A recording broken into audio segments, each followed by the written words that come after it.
নমস্কার বন্ধুরা, কেমন আছেন আপনারা সবাই? আশা করি সবাই ভালো আছেন। তো আর্মিস, আজকের ভিডিওতে আমরা আলোচনা করব কিভাবে কেপপ আইডল হওয়া যায়। অনেকেই কেপপ তারকাদের জীবন দেখে মুগ্ধ হন, তবে এর পেছনের কঠিন পথটা জানেন কি?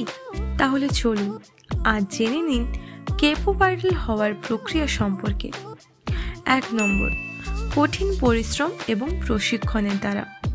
কেপপ আইডল হতে চাইলে প্রথমে জানা দরকার এটা কোনো সহজ ব্যাপার নয়।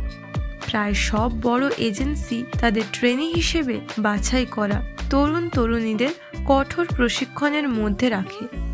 গান, নাচ, ভাষা শেখা এবং অভিনয়ের মতো বিভিন্ন দিক দিয়ে উন্নতি করতে হয়। প্রায়ই তাদের 7 থেকে 10 বছর পর্যন্ত অনুশীলন করতে হয়, সুতরাং কষ্ট সহ্য করার মানসিকতা থাকতে হবে। 2 নম্বর, বাছাই প্রক্রিয়া। প্রথমে আপনাকে একটি বড় এজেন্সির অডিশনে অংশ নিতে হবে, যেমন SM, YG, JYP কিংবা হাইপ।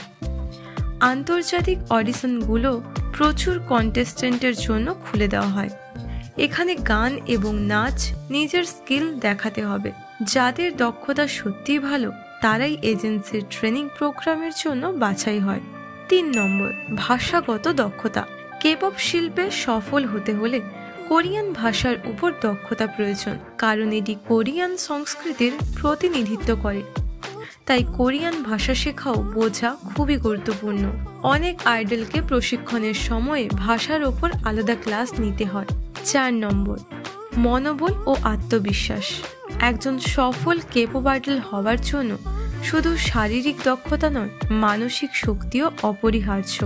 প্রচুর প্রতিযোগিতার মুখোমুখি হতে হবে, কখনো সাফল্য পেতে সময় লাগতে পারে, তাই আত্মবিশ্বাস এবং মনোবল ধরে রাখতে হবে। এই ছিল কেপপ আইডল হওয়ার কিছু মূল বিষয়। যদি আপনার মধ্যে এই গুণাবলী থাকে তাহলে প্রস্তুতি নিন এবং আপনার স্বপ্নের দিকে এগিয়ে যান। আপনারা যদি এ বিষয়ে আরও জানতে চান তাহলে কমেন্টে জানান। ভিডিওটি ভালো লাগলে একটি লাইক দিতে ভুলবেন না, আর চ্যানেলটি সাবস্ক্রাইব করে রাখুন, কারণ এই চ্যানেলে BTS এবং কেপপ রিলেটেড নতুন নতুন ভিডিও আসতে থাকে। সবাই ভালো থেকো, সুস্থ থেকো। দেখা হচ্ছে পরের ভিডিওতে। বাই।